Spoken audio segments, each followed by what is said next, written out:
Hello people, I am Sky Demolisher and welcome back to another From the Collection Fridays, a series where I take things from my collection and show it to you, my viewers.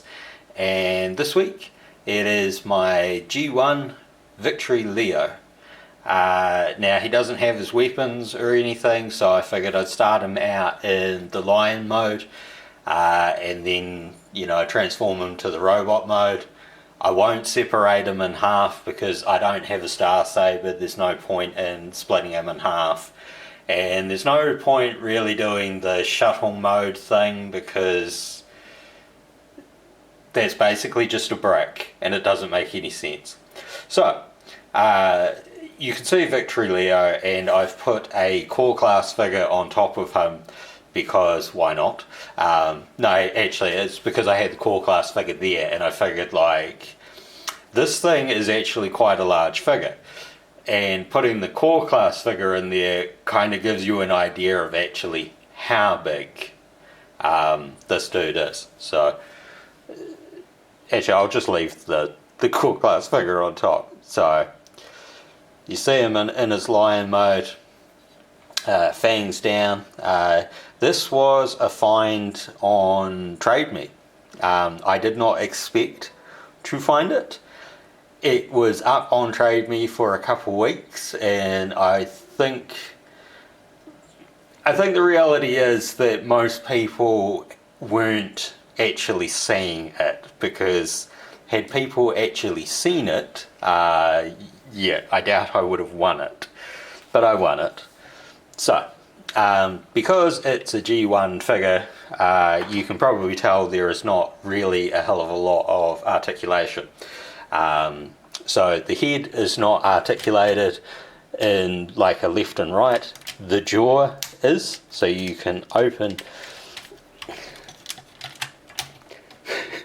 and shut the mouth, but the mouth is actually very tight.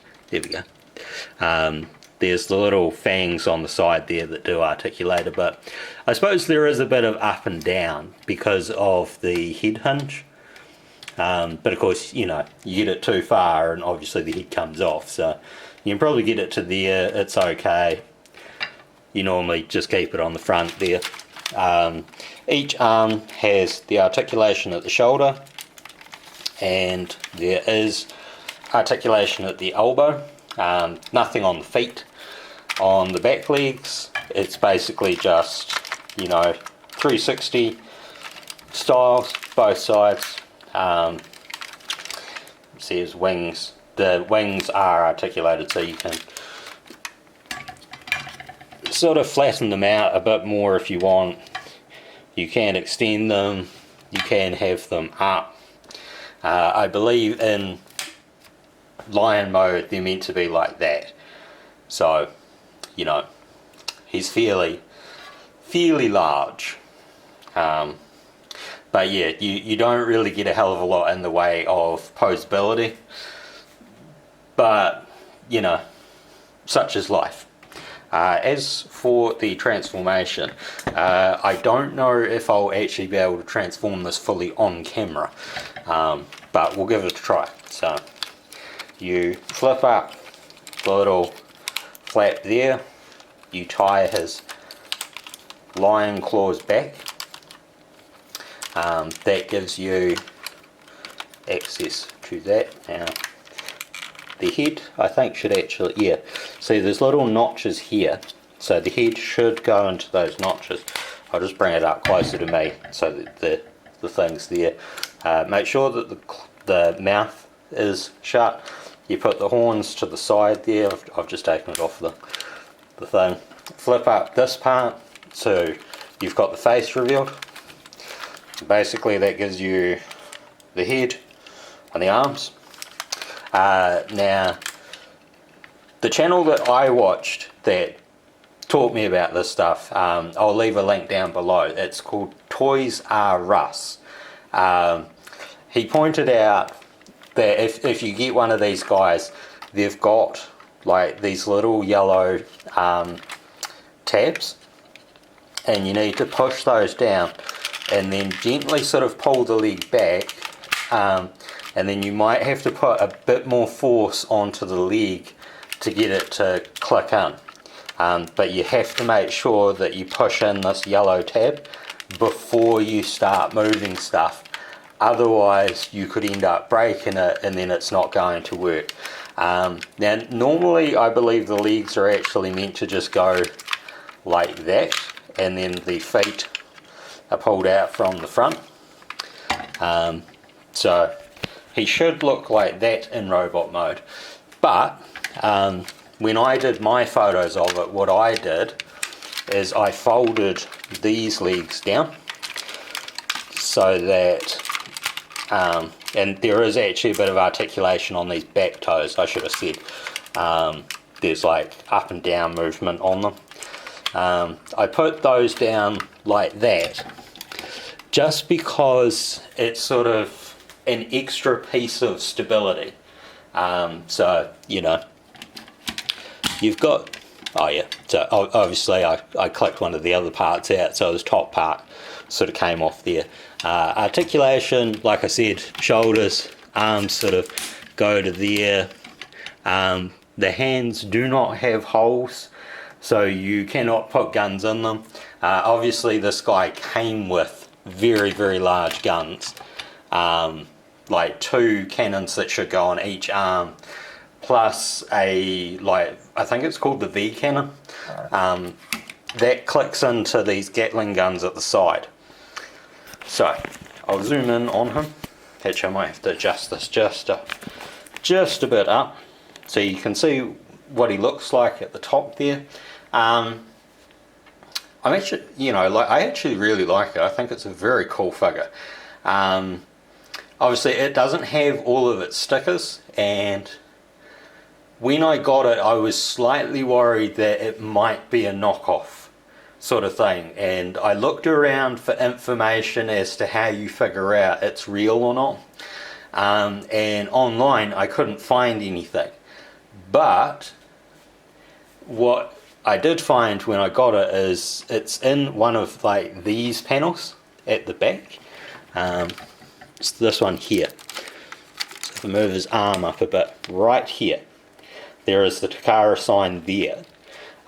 So I think that,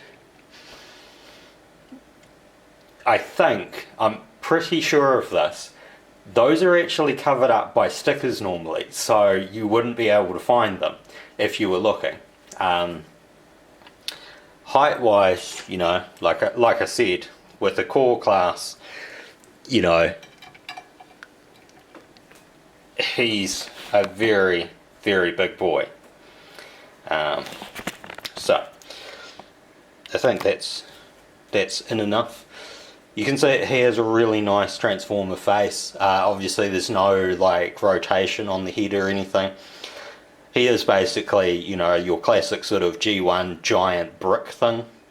What I thought was kind of interesting is that in more modern days you would find that like the guns had like the male part of the peg, and the figures would normally have the female port, so you connect something into them. Well, back then what this was built like, he actually has the male pegs on the body and the guns would have had the female ports. So you can sort of see what he looks like from behind there. Obviously there's not much in the way of stickers, and I was perfectly fine with that. Get down to his lower half, so you can see like nicely applied stickers on the lower legs there. I just think that actually sort of helps that stability. It probably doesn't, but it's just, you know, when you get something this old, which is like, I think a little over 30 years old now, you don't really want to run the risk of it falling over, toppling, you know, coming off the bench or whatever. So, you know, I like having the feet out like that, and you can see those stickers in the back. Like they're still really, really nice stickers, so I really struck it lucky being able to get this guy like I did. You know, I looked on eBay before I bought it because I was like, oh well, how much could I get one of similar variety, and it's like, oh, you know, you pay $300-400 for something that's in worse condition than this. Like the wings on it are still white, the tusks are white. The only bit of yellowing really is right here. That's it. The rest of him's pretty damn sweet. He's a little dirty, a little grimy, but you know, I think it's a bit hard for something so old to not have got a little bit of grime in it. So obviously you can detach parts to make him part of the Victory Saber thing, but I won't do any of that. And you can see those little Gatling guns at his hips. Now they don't rotate or anything.